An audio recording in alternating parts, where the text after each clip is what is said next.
Ding ding, round one. And I thought you were going to score. Ask a better question, you get a better answer. Hi guys, welcome back. So it's round one of the Autumn Nations. Now we haven't got a full round here. We've just got a couple of games, but we're starting off anyway. Got a really interesting one here, Scotland versus Australia. Now New Zealand are on their hectic timetable. They've stopped off in Japan to make a lot of money and I'm sure have an exciting game as well. But we'll start with Scotland, Australia. And looking at the teams, I had predicted that Australia are going to win this one by around 10 points.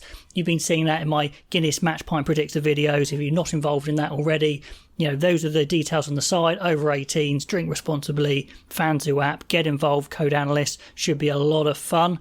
But I'm going to stick with that. I just think the bench of Scotland as well, a lot of youth on there. There's a few players back in the pack for Australia. So I'm just feeling them, but it could absolutely go either way. Scotland at home, of course. Let's have a look at this Scottish team. Schoeman, Cherry and Fagerson. So Cherry getting the nod there over Turner. The chance to impress. So, definitely a big chance to impress over Turner. Second row. Now, of course, I should mention this game for Scotland being outside the official window. They can't use their non-Scottish based players, so the likes of Gray, Hogg not available. So they're going Skinner and Gilchrist in the second row. Is Skinner big enough to be a second row? Well, he's kind of a hybrid, isn't he? Second row, back row. He's a good player. Many of you guys have said he hasn't really turned it on for Scotland yet. Let's see. A big miss for Scotland is Rory Darge. We know what a talent he is. A real shame we can't see him on the bench, but we do get Jamie Ritchie back and he's the captain, so that's pretty cool stuff. He should be very explosive and quick alongside Watson and Fagerson, which is pretty much their first choice back row, and if, like I said, they had Darge on the bench, it would probably be perfect for them. Price is their ever-present 9. 10's obviously the controversy with Russell being left out. Some of you said that his partner's having a baby, maybe that's the reason. Maybe it is, but that's not what Townsend said. He said it was on form, but Kinghorn here has a lot to prove. I just think maybe they will suffer for not having Russell at least on the bench or something.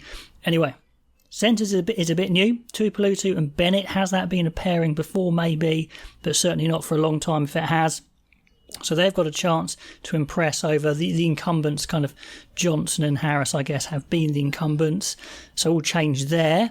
Wingers are their first choice wingers in the powerful Van der Merwe and the very nippy Darcy Graham. But a new player at 15, we've got Ollie Smith there with Hogg not available. Big chance for him to show what he can do. So a bit of experience on the bench in the front row with Turner, Batty and Nell. But then it goes very inexperienced with a young Dempsey. Horn's got a few caps, but Thompson, Hoyland all very low on caps or debutantes. Horn's a player I thought would have broken through a long time ago, but it's never really happened for him. Can he make a move? So yes, certainly coming off the bench outside the back row. We'll see, I don't know. It's really an unknown territory for Scotland there. Moving on to Australia, I think their pack's probably shaped up a bit here as well. Slipper, the very experienced captain there. Parecki and Alatoa. Frost and Neville in the second row, which means that Holloway can now move into 6. He had been covering in the second row in the Rugby Championship. Then we see the big return of Michael Hooper. Really impressive player, but he did have that break, of course, over the summer, over the Northern Hemisphere summer anyway. But he's back refreshed. And he's, has been their best forward for a long time. An 8 out of 10 player pretty much every week. So that's great news. Then Valentini can go back to 8, which is his best position. 9's interesting. For a while, White had been their out-and-out number 1-9. Didn't have it all his way in the Rugby Championship. Had a few issues. So he's fighting for his spot. McDermott, the very nippy McDermott, gets a chance. We'll probably see Gordon at some point as well in the tour. 10, they've gone for Foley instead of Lolosio, which is interesting. Foley certainly a bit of a genius in attack, a little suspect in defence compared to Lolosio, but he's got the experience. Paisami and Iki Tau is their best centre partnership when Karevi isn't available. On the wings, they're missing their best winger in Corin Betty. Wright, Banks, Kellaway, all quite versatile. Are they absolute world beaters? I'm not sure. So a few positives there for Australia, a few maybe weaknesses in their starting 15. Then Fainga'a, Gibbon and Tupu, who's we know he's so explosive. We didn't really see it so much in the Rugby Championship. Can he, had a few injuries as well, can he come back with a bang? Hannigan covering second row, Samu there covering back row, White and Lolosio I've mentioned, and then the inexperienced Campbell, I think the debutant Campbell there on the bench covering the outside backs. Let me know what you think of those teams and who's going to win. So let's move on and talk about the All Blacks taking on Japan. In Japan, in the new Olympic Stadium. It's going to be full up, I think, 65,000. Big spectacle, make a lot of money. That's the reason they stopped there on the way to Europe. I don't know a lot about Japanese players. It's not one I follow on this channel, but please let me know what their team is like. But this is the All Blacks team. A fair few changes from the Rugby Championship, but still very, very dangerous. Bauer, Coles gets a chance. Takiahu, the actual number one hooker, is on the bench. The experienced Laulala's there. We see that Tuinga Fassi, the other experienced prop, is back in, so those two want to make a move. Vai gets a game, which I said he needs game time, and they've given him this chance for that. I think we've got the first choice 6 and 7 at the moment for the All Blacks in Frizzell and Kane, although Satutu gets a run out with no surveyor. Christie, the nippy 9, needs to make a charge, I think, to really push Smith, who's on the bench.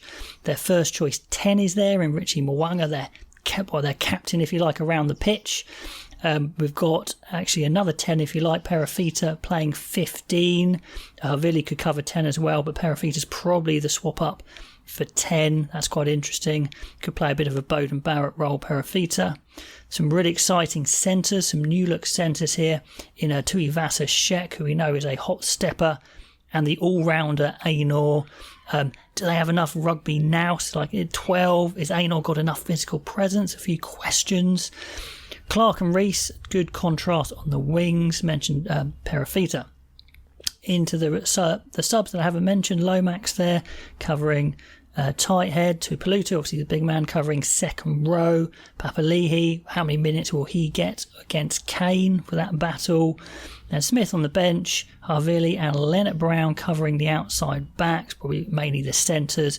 You can move some guys around. Maybe we might even see Tuivasa Shek on the wing. I heard that's been mentioned before. Let me know how you think they might juggle that around.